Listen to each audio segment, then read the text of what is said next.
Welcome in everyone, and thank you for coming to our host dedicated webinar today in our housing internship program for 2024. My name is Spencer Giese. I'm an educational program manager at ACUHO-I, and I also have the esteemed honor to oversee our housing internship program. I think this is year 7 doing this. So for some of you, I've worked with you many years to help support you, and for others on the call, it might be your very first time serving as an internship host, and we are thrilled you're joining us. So welcome in. This session is being recorded, so if you've got colleagues that could really benefit from viewing this later, certainly we'll be able to share the link on YouTube and on our internship webpage, so that resource will be out there. Here's our overview of our session together today. I'm going to go through the internship timeline and where we're at today. I'm going to answer a few questions and give a few technological pointers to our participants, and then we are going to have a bit of an open forum guided discussion with some best practices for serving as a host in the ACUHO-I Housing Internship Program. All right, let's talk about timeline first. It is a big day. About an hour ago, our contact period began in the internship program. So as hosts, you should be able to view applications that have come in so far. You should be able to see all of the candidates in the program who have publicized their profiles, and you should have the ability to click on any candidate, and send them a message using the envelope icon to start a conversation with someone who's applied to your position or someone who you think might be a great fit to apply for your position.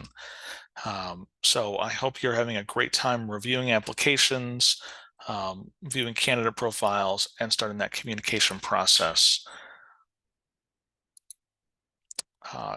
Starting next Wednesday on January 31st is when the interviews can begin in our system. We ask that no interviews take place prior to January 31st, just out of fairness for all of our candidates in the program. And we've got a pretty lengthy interview process where you can hold interviews at any time after January 31st. We know a bulk of interviews will happen between then and the beginning of March, as offer day is going to be Monday, March 4th at 1 p.m. Eastern. No offers should be made before that date.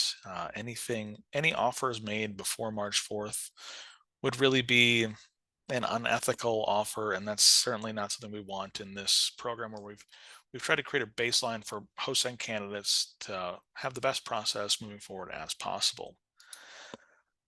And we've had candidates in the past that will share with us if they feel pressure to accept a position outside of that timeline. So I would just tell you, please, for your sake and for the sake of staying in the program in future years, adhere to that. Some key tidbits to share with the group about our internship platform. Again, to get onto our internship platform, it's internship.acuho-i.org. And if you are a host, whether you are a team member or you are the lead, every person on your host team needs to go through this 3-step process to be a host. So that includes adding the internship product into a cart so that they can serve as a host and see the posting as well. And additionally, the owner of the position needs to go to the managed team members and add folks to their team from their school. If you are the owner of your position and you do not see someone's information to add them to your team, it means they need to make an ACUHO-I profile or connect their ACUHO-I profile with the school that you're at now. Perhaps they added an ACUHO-I profile at a different school, changed positions, and they have not updated their profile. So they either need an update or a new profile. So, and I can always work with anyone on a case-by-case basis to help them with that. So again, the portal is internship.acuho-i.org, and those 3 steps to become a host, I'll put that in the chat as well, just so we are on the same page there.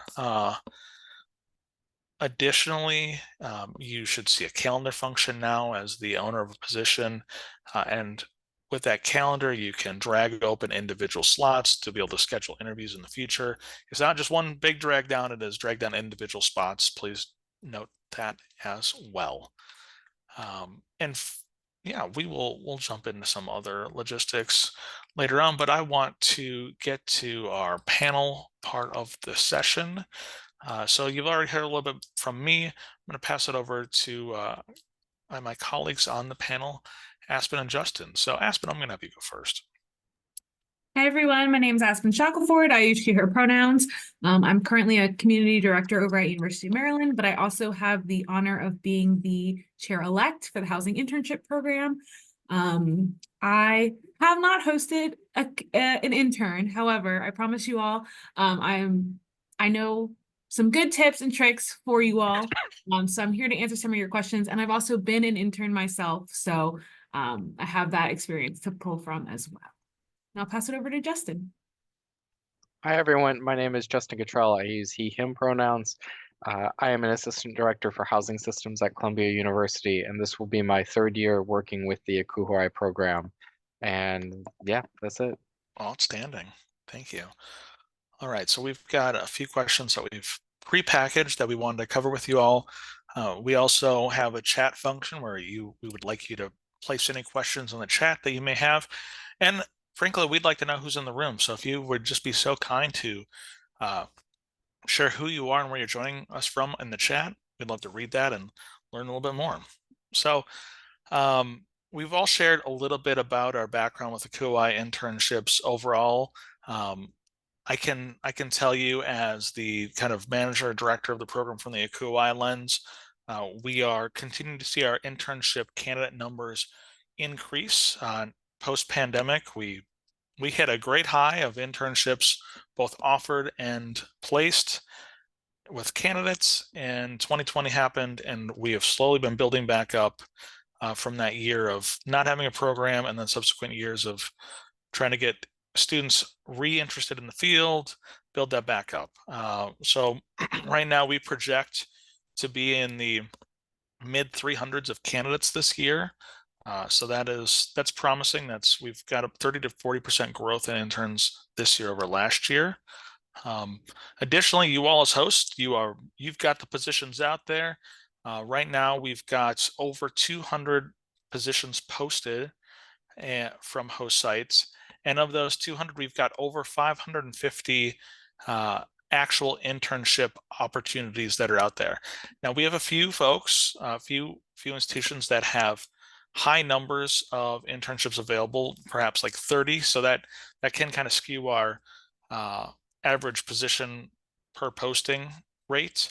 And we also have over 150 of those opportunities are open to undergraduate students. So I would encourage you, if you are out there and you work with undergraduate students who could use a summer experience outside of your campus, maybe they need a place just to get more experience and also receive some compensation and have their housing covered and a meal plan, I would recommend, perhaps sharing about the internship program with them. The opportunities are certainly there for undergraduate students as well as graduate students.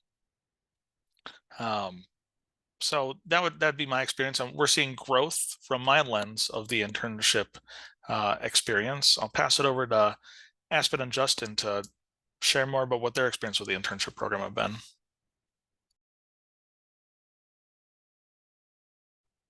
All right, I guess I'll go first, Aspen. And please feel free to interrupt me. The experience has been great. For me, we really try to focus on getting students here who obviously want to learn a lot from the position and the environment that we work in, but also just our location, being able to take advantage of a full summer. And it's so refreshing having this like group of students come in, fresh ideas, different perspectives, working with them on it, and at the same time hearing what they get up to over the summer. Mostly good, sometimes bad, which we have to have conversations about, but it's just an overwhelmingly positive experience that we actually regularly keep in touch with our former interns. We even do Zooms with them to kind of catch up, see how they're doing, celebrate life achievements, whether it's graduations or other things that are taking place. So it's been overwhelmingly positive and just something we look forward to every year, welcoming these students. Yeah, I would say the same exact thing. Like it is a very fun, I think, experience for the candidates and the hosts to kind of welcome these fresh faces. They want to learn, they want to meet people and get connected in the field. And so I think from that end, it definitely is overwhelmingly positive. Um, I personally was an intern at Arizona State in 2018. I don't know. Time works in weird ways. But yeah, 2018 sounds right. And so, that was the same experience as an intern that I had of just kind of meeting all these different people within guest and conference housing and housing at ASU in general.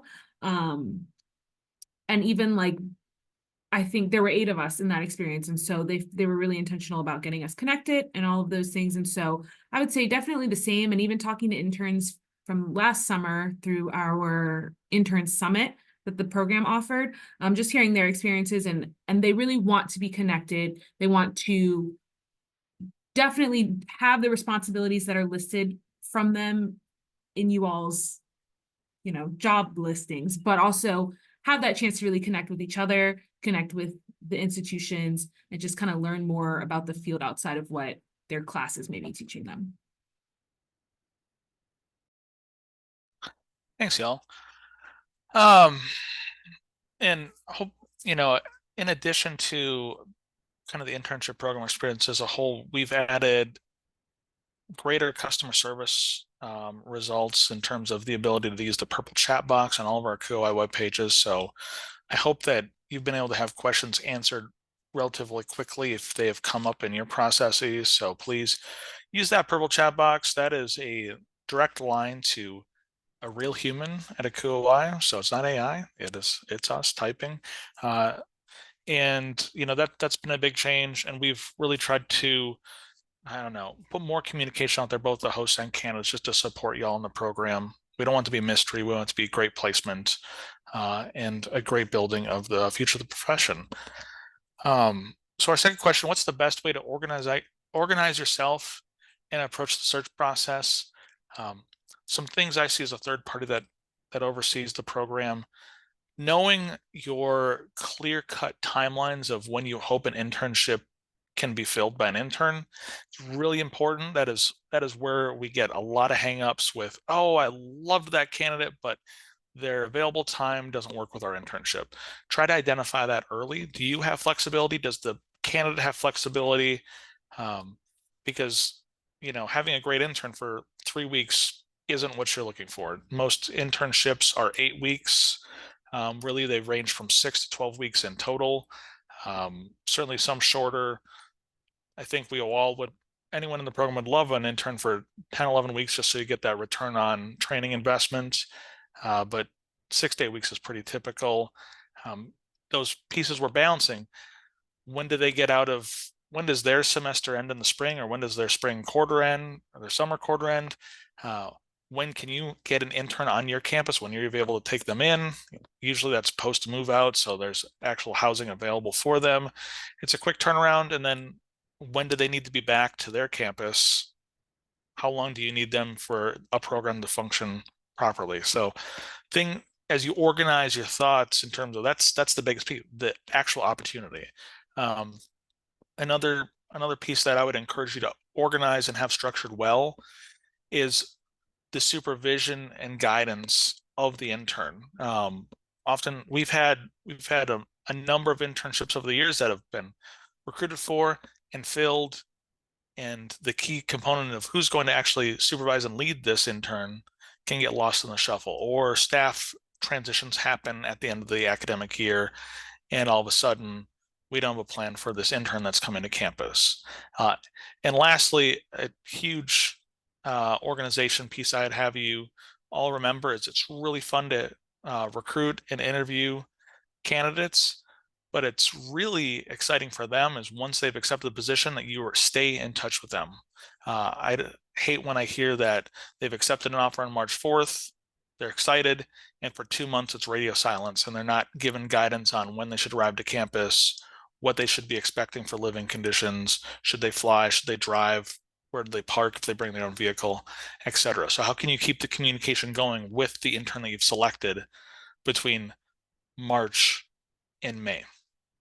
So those are my tips from the ACUHO-I matchmaker mediator lens.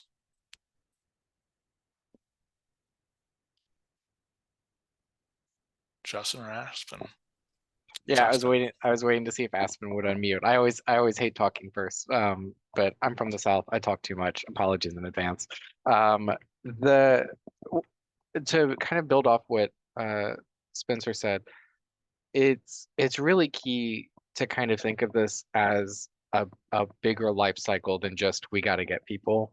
Um, we really work hard to try to kind of look at it in different phases of identify the candidates, talk to the candidates, and then prep the candidates. Um, so it's, and obviously there's all this happening while you have your own work going on. We're about to enter one of our busiest periods in housing while trying to search for ACUHO-I candidates. And so it's a pretty big operation here. A lot of team members get brought in just because then schedules don't get filled up with two people spending days in interviews. Um, but we, we formulate our questions so that we can really get to know the candidates rather quickly, see what kind of answers they give us, so that we can identify kind of within the first conversation, usually within the first 2 or 3 questions, have they done the research? Is this actually what they're looking for? Do we think that they are going to come here and set themselves up for success? And so we really take a thoughtful approach to the entire sort of life cycle of hiring and onboarding so that it's easier for us when they get here, because obviously we have to manage their concerns and expectations upon arrival. Maybe they looked on our website and it's not the room they were expecting, and we have to handle these conversations even though we never talked about that building, we never talked about that room. We don't know why they were looking at that room, but hey, we're gonna have that conversation, make sure they're good. But that's really a lot of what we do is we're already prepping for our conference season, and that's mainly what we hire for. And we're looking at the kind of groups that are coming in and taking that information into account when we're looking at what students we plan to hire for this internship.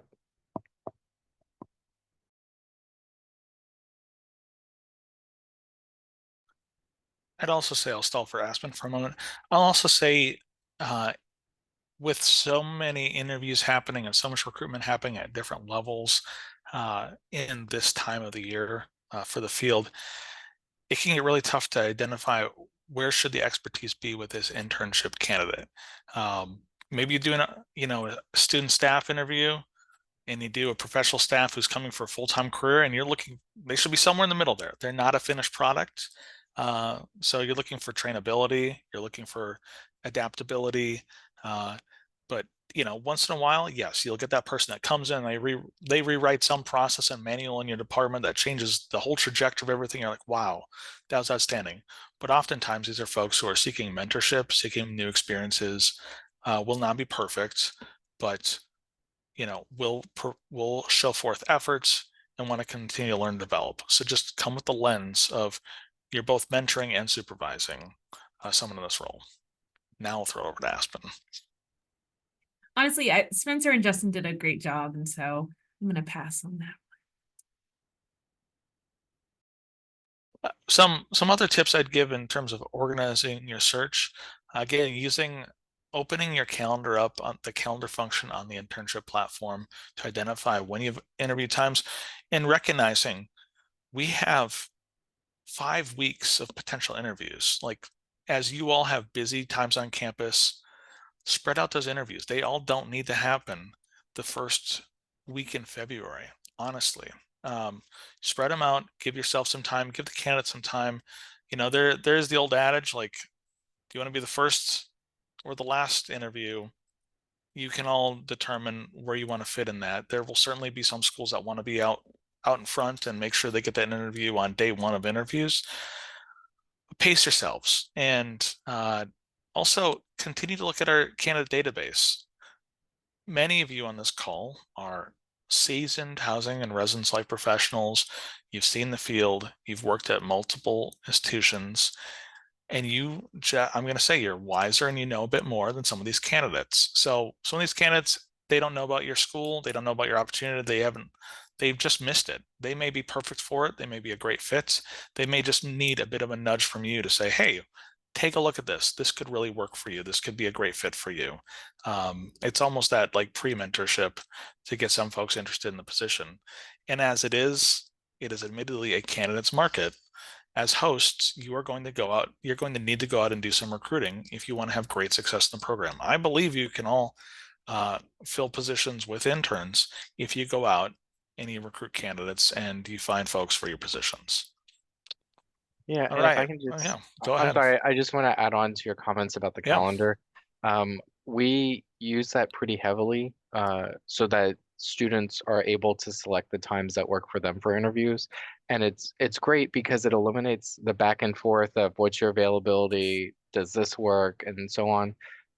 So it's really great because when we start conversations with candidates, invite them to interviews, it's pretty much a, 1, 2, 3 situation where by the end of the day, or hopefully for the candidate, the student is able to read our email, go to the calendar, pick the appointment, we get the notification, and then I just follow up with the Zoom link, but just to make it as easy as possible for the student. It's really great. Yeah.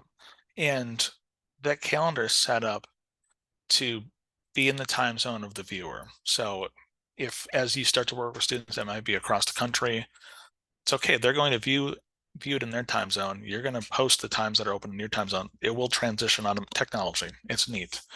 So just post those open times and let them select. And again, you are able to use any interview method you like, whether that be Zoom, phone call, fax machine, whatever that is. You use your interview method. It's just use that scheduling tool so they can stay organized and identify what times are truly open to select from. Great.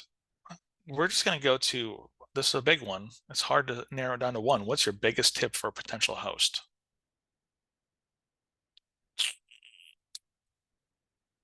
Boy, that is tough. I can go first for this one. I think have a very strong onboarding plan for your intern, because that can really make or break their experience, and yours, because you don't want, frivolous mistakes happening, and things like that, simply because they don't have the institutional knowledge or job knowledge that they need to be successful throughout their time at your institution. So I think starting with day one, making sure it's welcoming, but making sure you're connecting them with the right people, the right places, and making sure that they know really what's going on and what's expected of them for the rest of the summer. It's a really good one. Yeah, I'm gonna add to that. My philosophy with the students that we hire is we treat them like they're our first year students. And what that means is we hold their hand throughout the entire process, pretty much until we complete onboarding. So we send offer letters out and, one of those things where we don't send glitter bombs, but we might as well. But, we send those out, and then we do kind of welcoming info sessions via Zoom where we get the managers together so they can meet each other, and we talk about, arrival information, and we follow that up with an email with that information. But we just hold their hands through the process because they have to worry about airfare. They have to worry about getting into the city to get here. And so we make ourselves available to answer their questions. Our whole team is prepped so that if a call comes in at 11 o'clock because they're on the West Coast, they're able to help facilitate that conversation. And but yeah, we just try to make it as seamless as possible for them because this also happens during finals. I had a student call me crying last year, and it was really over something like very minor, easily able to answer. But because of the stress of everything else, naturally it was a much larger problem to them. And so we just hold their hand, make sure they're good, check everything off as we work through it so that the moment they arrive, they know where they're staying, they know how to get there, they have access to their meal plan, and they can spend time getting comfortable and settled in to their space for the summer and not have to worry about anything else. All right. This is big. There's a lot of pressure for hosts. You are such an impactful experience that these candidates will have, whether you are interviewing them or whether they end up on your campus. We hear across the board with folks who work in housing residence life, they so often talk about their summer internship, their internship. We've seen it in the chat today, and that is just a mere example of how it typically goes. You are a huge part of their story. And I will tell you, on the ACUHO-I end, you are representative of ACUHO-I. So there are reasons that we try to keep the timeline streamlined, so we're all on the same page.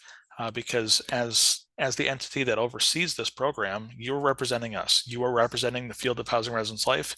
It is a lot of pressure. So be a great first impression to the field. Show these young professionals, these emerging professionals, what the field can be like at its very best. Whether that be through communication, through supervision, through mentorship, or just a feeling they get, whether it's an acceptance or it is a non-acceptance rejection. You can let them down easy. You can let them know, give them feedback on how to get better in the future. Like, these are all things that you have the opportunity to do in this program. They will not forget. So just know that as you move through the program.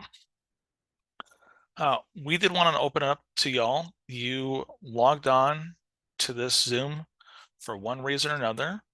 You can raise your hand, come off mute. You can also type it in the chat. But we want to know what questions do y'all have, and then get them answered. Because guess what? You know how it works. If you've got a question, most likely someone else is also wondering the same thing.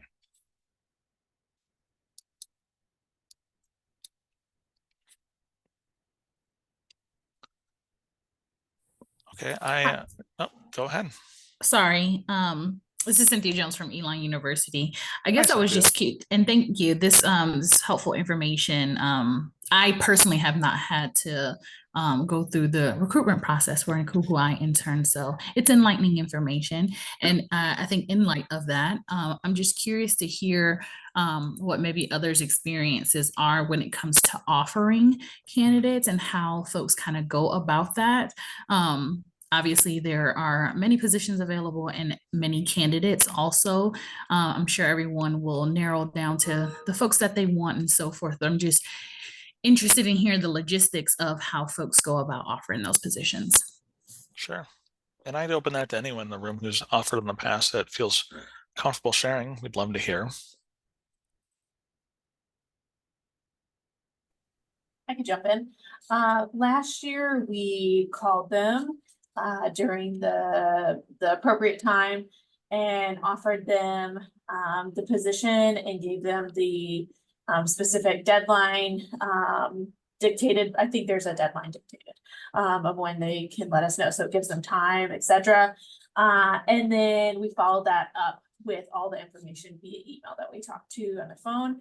And I have done 3 ACUHO-I internships when I was a student, and I had a very similar experience. Great. And yes, we do, yeah, to Katie's point, we do ask that you give candidates at least 24 hours to consider an offer.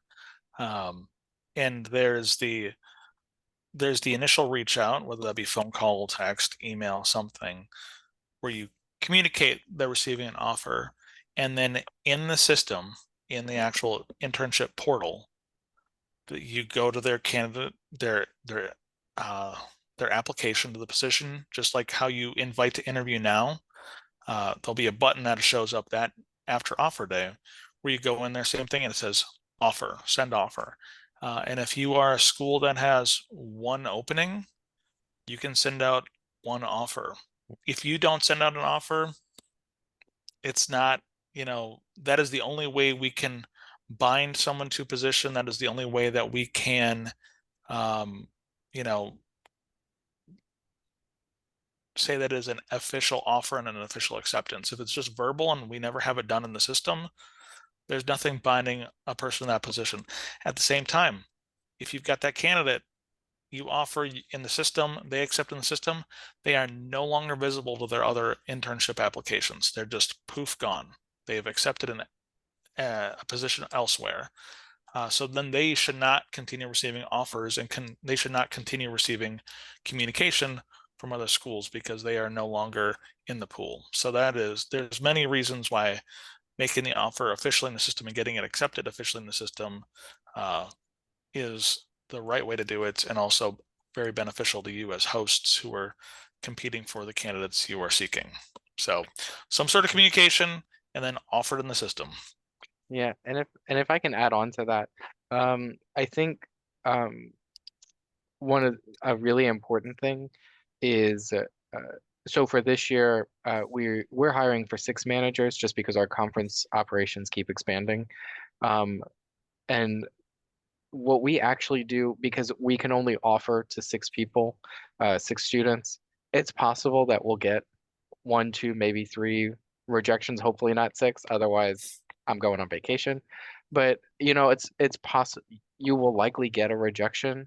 Um, and so we have other candidates in order of preference so that as soon as we get that rejection, we're able to go to the next candidate and offer. Um, Something I just want everyone to keep in mind is that you may get those candidates that you don't offer to, but they are the very next person in case you get a rejection. And so be prepared to have those conversations because you don't want to, I don't want to talk to them and let them know we're rejecting them. They select something else and then, you know, I no longer get to offer them the position. So we have language pre-drafted so that we're able to manage those conversations with those students because they may have gotten an offer, but it's not their top choice. We may be their top choice, but then they're waiting for us. So just kind of prepare for those conversations so that then it doesn't become awkward or um, anyone feels caught off guard. Justin, you kind of hit it. We actually went through our top 6 candidates last year and all rejected. So we didn't apply. We didn't actually get our interns until middle of April. So I mean, it was a long process for us because we had to almost redo it all. But you know, it's one of those things where we had to keep grinding, and then we went through our pool, and then we actually reach out to candidates in middle of March who were still in the pool saying, hey, we still like you to look at our internship if it's still interested. So, you know, one of those things last year, and I've done this a couple of years, it was just a very long process because we continue to offer and continue getting rejected. But again, it's one of those things where it does happen from time to time, and sometimes you get it on the first day. So, Yep. And a couple parts of the portal that are nice. One, when those folks take positions elsewhere, they're no longer in the pool. And 2, you can see when a candidate has last visited the portal, like the last active indicator on their profile. So you can see who's active often, and you can see who's forgotten that they were a candidate in the pool and maybe they're not active in the process. So yeah, keep reaching out. I also on the ACUHO-I end, I seek to reach out to candidates who have not been placed and compile a list to share with all the hosts. Be like, hey, these 20 folks really want a position. They are dying to be an intern. Please go connect with them. And I see Katie's hand up, and I see Britt's got a message I'll read in a minute, but we'll go to Katie. Okay, thanks. Spencer, thanks for adding because I totally forgot about the portal. My question was, how are people handling international students? And what's that process look for you all? I've done on the staff, like professional side, but not for like a student internship. I'd love to hear. So if you have background in that, please chime in. I can dive into this. This came up with the students earlier. The students actually had a question about their perspective being international students. We've navigated this. Last year, a majority of our managers were international students. What we do is we work with our HR office and loop in any other offices that need to be involved to make sure the students have the proper paperwork involved. One student at their university we had to send a letter to the university confirming they were coming for that position, for the dates, what their pay would be, etc., because that was all needed to get approval for their visa and their studies for that summer. So we just work with the students on a case-by-case basis to understand what their needs are so that we can then just make the process as simple as possible. Because this is actually what, in my experience, where I've seen the most anxiety from the students is just, I need this paperwork done by this date for my advisor and so on and so forth. And so we just work really quickly internally to try to turn it around if possible within 24 to 48 hours, just so that it can get back to them, it can work through their channels, and we can just kind of be ready to navigate whatever the next question from them might be. But in general, we've never had issues hiring international students. It's mostly just been paperwork that just says they are coming here these dates, this amount of money per hour, and to contact me if they need any questions or to verify any information. Thanks, Justin. Question in the chat. When I'm interested in interviewing a candidate, do I send them a message or is the invite to interview the straightest path forward for them? And I would say both. The invite to interview, definitely an exciting button to hit. But I would definitely also follow that up with a message like, hey, just so you know, we're really interested in you. Thanks for, got your application, loved it. Look for that interview. Thank Go you. ahead. And you said when am I including a Zoom link or an interview link? Am I waiting till they've accepted a spot and scheduled a spot? I would say that. I would say that's a great follow-up. Hey, I saw that you accepted for 4 p.m. on, February 6th. Here's the Zoom link. You could even send them a calendar invite if that worked for you and you love Outlook. I love Outlook, so that's what I would personally do. But do what works best Putting for it you. in a separate message to them after they've booked. I would say yes. And then I'm on the interview piece right now, and it sort of has the contact name and then a little box and then the start and end time. Do you have anything you recommend putting in that little text box for them? Totally up to you. You could share like our interview will be held over Zoom. You'll receive a link. Great. After you accept.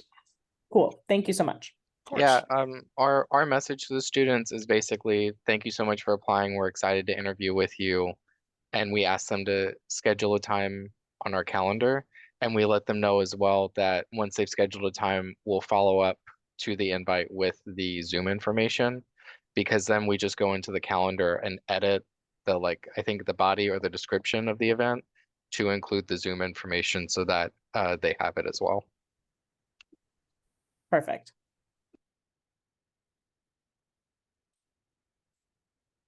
All right, great. And certainly if any other questions come up, we will answer those. But we're going to move to our final question for our panel. And that is, how can you be the best supervisor to an ACUHO-I intern? And we'll get Justin's take from a host side. We'll get Aspen's take from a past intern, what would be a great supervisory take. And I might chime in too. So Justin, you're off first. First, I know they're going to be uncomfortable when they get here, and they will be worried about making every mistake and setting a bad impression. So we spend time just trying to make them feel comfortable in this environment. We know they're going to make mistakes. We know it's going to happen. It's about just trying to identify learning patterns so that we can understand if maybe when it comes to the tech aspect of the job, we need to schedule more time with maybe this person to help explain it to them in more detail and maybe a little slower. Other students, they come from a different customer service process, so we make time with them to understand sort of how we approach customer service. And then in general, we make time to answer questions, explain how things work here, so that when they leave, they get a fuller understanding of, okay, I was looking for working a conference program in an urban environment, and I was able to walk away with a firm understanding of how this is the process that we use to clean rooms. This is the information that we send out to guests before they arrive. and all the steps we take for student security, and just try to make sure that we have the conversations to learn what their wants are when it comes to the experiences and knowledge they want to walk away with, so we can build that into their time here. And then simultaneously, we celebrate all the small and big wins. We just try to make sure that we're personable and present for the students so that they feel confident that the work they're undertaking, while it is for a short period of time, is successful and rewarding for them. Thanks, Justin. And then I think literally going off of what Justin just said about that being personal aspect, like really just being friendly, being personable, but also really taking the time to get to know the interns as people, and seeing kind of what are their goals and aspirations as someone who is probably relatively new to the field. Are you able to get them connected to people at your institution? And if so, you know, build in time for that. Also, I think that if there is opportunities for them to learn more about the area that they're in, for a lot of these interns, they're going somewhere that they've never been before. And so building in time for them to learn about the area, you know, figure out, is this the type of place I would want to work in the future? And like, if so, why? Like, what are the pros? What are the cons? And be realistic with them about that. And just really, I guess, personalize the experience as much as you can. Yeah. You never know if you might be recruiting a future full-time professional at your school, or even a future colleague down the road through an internship experience. So be mindful of that. There's countless stories of folks. Oh, I did an internship there, and then I went back to finish up grad school, and then I came back and worked full-time. I mean, it happens all the time. It's the best interview. It's the best like interview test you could really have. Can you enjoy 6 to 8 weeks with them on a team? Can they excel? Can you get to know who they are and their work ethic, etc. Having a plan, actually supervising when you're working with a graduate student, finding ways as a supervisor to connect them with other offices. Maybe it's a Friday, you bounce around campus and you go meet colleagues in other departments so they can just get a little taste test of the entire realm of student life, student affairs. You know, it's when we have had host sites that just treat this as summer labor that they couldn't find anywhere else, so they got some summer labor through the internship program, it goes poorly. And when it is a humanized position that's really focused on development and growth, and both parties receiving something positive out of the experience, it's a win. So just be mindful of how your position is set up for success. So with that, I want to throw a real big shout out to Justin and Aspen for serving on our panel today. I couldn't thank you all enough. And I thank you all for taking the time out of your days to attend this. And if you're watching this recording, hey, thanks for waiting until the end of the recording. A couple tidbits I'll share about the program since you stayed this long. Right now, our average internship pay for the summer is $5,000. That's, I've crunched all the numbers, whether they're hourly, stipend, monthly. It's about $5,000. And that includes room and some sort of meal plan. So as you're thinking about where does my position stack up, I can tell you there's a couple positions I want to pursue. I won't say the school, but you know, where you can get $13,000 for your internship experience over the summer. I might just take some time off of ACUHO-I, go there and be an intern. Or, you know, but of course there's a wide range of what is offered out there. But just so you can think about kind of where you stack up, or if you need some data to take to an HR department at some point, feel free to contact me and I can work with you to give you some assistance to, you know, tell the story of your need for an internship compensation package. Additionally, we will see interns join the program throughout the spring. Certainly after today, when the word is out and they're hearing chatter in their cohorts, oh my gosh, I saw this great position, I'm interviewing for this. That word of mouth, we get quite a few more folks to join the program. So use that sorting function on profiles, last updated or recently created, so you can see who's joined the program that you might not have had a chance to review yet. At any point in the process, we're here to support you. Use that purple chat box or send me an email, and we're here to make it a great experience. So there will be another host session, host webinar prior to offer day, just in case you have burning questions for that day that you'd like to revisit. In the meantime, have a great process, and I hope things on campus are great for you.